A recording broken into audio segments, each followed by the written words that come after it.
And if you take that translation of statue, it has no real meaning and bearing in our regular life. Because we don't have statues in our home, and right away we say, oh, those people were very bad people. They worship statues. No. Whatever they carved and sculpted was a reflection of how they thought.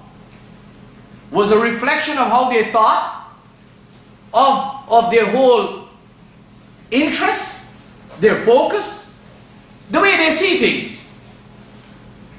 And you can look at Hinduism as an example.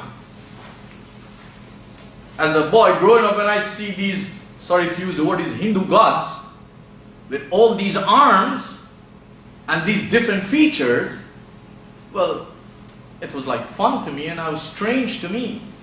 But as I grow in life, I come to understand this is their perception of Timthal. They are making a projection that with all these arms, it reflects the power of their God. It's all about what they perceive up here. So the people in the society of Abraham, they had perceptions of life. And these perceptions were put into physical images. You and I have images in our life. We have a vision of what we think life is. We have a vision of what we think guidance is. We have a vision of what we think right is or wrong is. And even though we don't have statues that you can normally see with me and I can't see with you, we are not different from the community of Abraham. That's the point I want to emphasize. Because we all are projecting different projections in our dealings with one another, in the way we want to be seen by others, in the way we want our thoughts, our desires, our wishes, our perception, our projections to be seen in society. Well, let's get to it, and hopefully you will be able to see a little more depth into it. So Abraham challenged his community. He says, مَا هَذِهِ التَّمَاثِيلُ الَّتِي أَنْتُمْ لَهَا عَاكِفُونَ. Akafa means to be madly committed. Akafa means to be madly committed. And people of religion are madly committed to their timthal, to their projection of their perception, of their understanding of what they really hold on to. And people of religion are. So here's the response that always comes from the people. And you will find this very familiar and very similar. Maybe you use it, maybe I use it, maybe lots of our people in society use it. Here's what they say. When you question people, if you were to come and question your society about the way they practice religion, if you were to go to the Muslims in the Arab world, in Asia, in North America, in Latin America, in the Caribbean, in Africa, and you question them, why is it you following? Why is it you following these things? Why is it you're doing these things?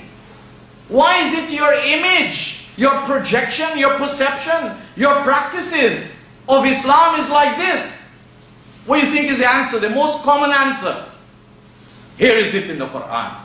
قَالُوا وَجَدْنَا آبَاءَنَا لَهَا عَابِدِينَ.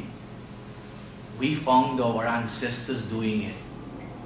We found our forefathers doing it. If you and I have dialogue, 99% of the Muslim masses, their reference will be those before them who have been doing it.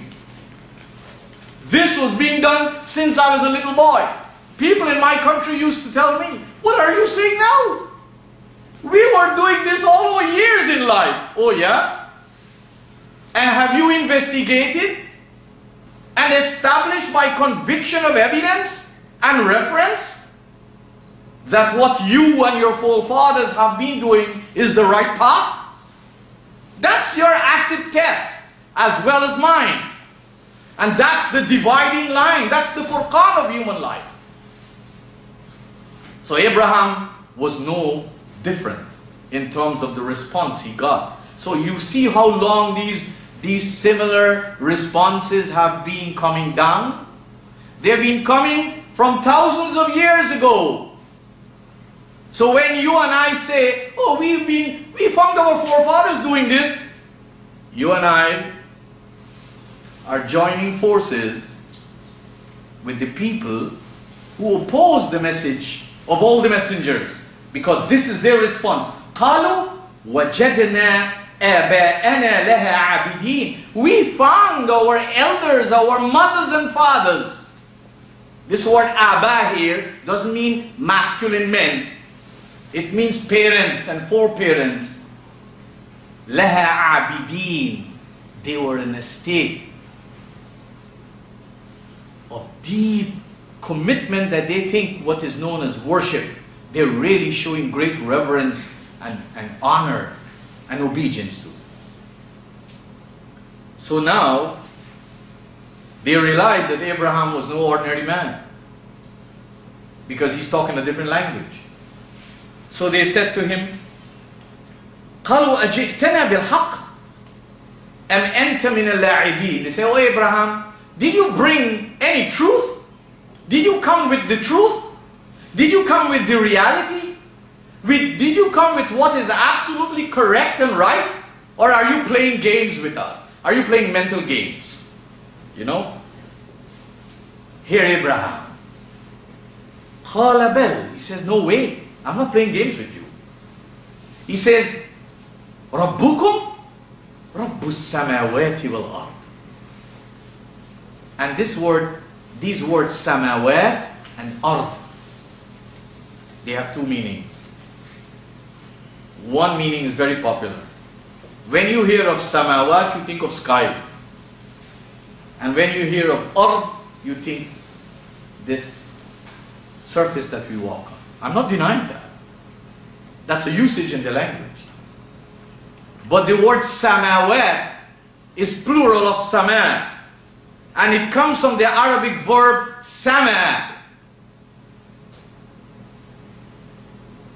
which is the reason that the canopy is called sama or sky.